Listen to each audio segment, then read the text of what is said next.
কাদম্বিনী মরিয়া প্রমাণ করিল মরে নাই। মনোহর হোসেন খান আমার বিরুদ্ধে লিখছে যে আমি মুক্তিযোদ্ধা না। এখানে আমাকে একটা চিঠি দিয়েছে, প্রথম একটা চিঠি দিয়েছে জাতীয় মুক্তিযোদ্ধা কাউন্সিল থেকে যে আপনার নামে একটা অভিযোগ আছে, আপনি এই ব্যাপারে আমরা জানতে চাই। তো আমি লিখিত অভিযোগ জানালাম, আমার যা কিছু সাক্ষ্য প্রমাণ আছে লিখিত সেটাই দিলাম। আমার মুক্তিযুদ্ধের 3 নম্বর সেক্টরের সাব সেক্টর কমান্ডার জেনারেল নাসিমের একটা লিখিত দিলাম, আরও অনেকেরই দিলাম।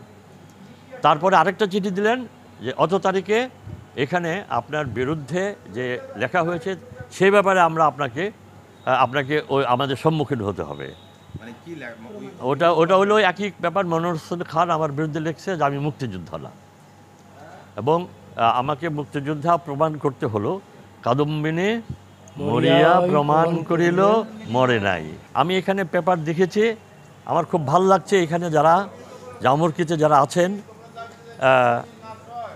আমার এক বন্ধু মেজর বাচ্চু, সে মারা গেছে, সেও যোদ্ধা, তারই এক ফ্রেন্ডও আছে এখানে, আরও অনেকে, তারা সবাই, আমি সবাইকে নিয়ে গেছিলাম ওখানে। তো তারা সবার কাছেই দুঃখ ক্ষমা প্রার্থনা করে আপনারা একটু বাইরে গিয়ে বসুন, আপিল মাহমুদের সাথে আমরা একটু কথা বলবো। তো আমার সাথে তারা সব কিছু কথা বললো, দে আর স্যাটিসফাইড। এবং আমি যে আপিল মাহমুদ, আমি জীবিত থেকেই প্রমাণ করছি যে আমি জীবিত আছি। জামুকের কমিটি, পুরা কমিটি আমার সামনে এসে আমার কাছে তারা সরি বলেছে। আমি যুদ্ধ করেছি, আমার পাশে মনোরঞ্জন দা স্বাধীন বাংলা বেতার কেন্দ্রের, আমার পাশে রবু খান স্বাধীন বাংলা বেতার কেন্দ্রের, আমার পাশে সুভাষ সাহা 3 নম্বর সেক্টরে।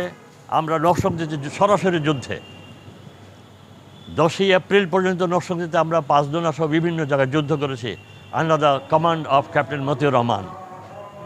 নরসিংদী ফল করে 10 তারিখে আমরা চলে যাই ক্যাপ্টেন নাসিমের আন্ডারে আশুগঞ্জে।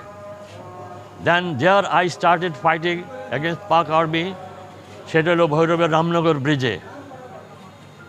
From there Ramnagar bridge, Bhairab, Ashuganj, then Habiganj, then Chunarughat, Chandpur tea estate, Teliapara was the last place of my war of 71 liberation.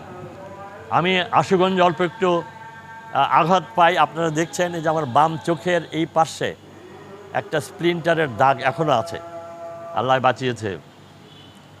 From Teliapara আমি একটা মেডিকেল ক্যাম্পে 23 তারিখে গিয়ে আমাকে আমার কমান্ডার ক্যাপ্টেন নাসিম, পরবর্তী পর্যায়ে আর্মি চিফ ছিলেন, উনি আমাকে সেখানে পাঠান। তার 24 তারিখে জেনারেল ওসমানী এবং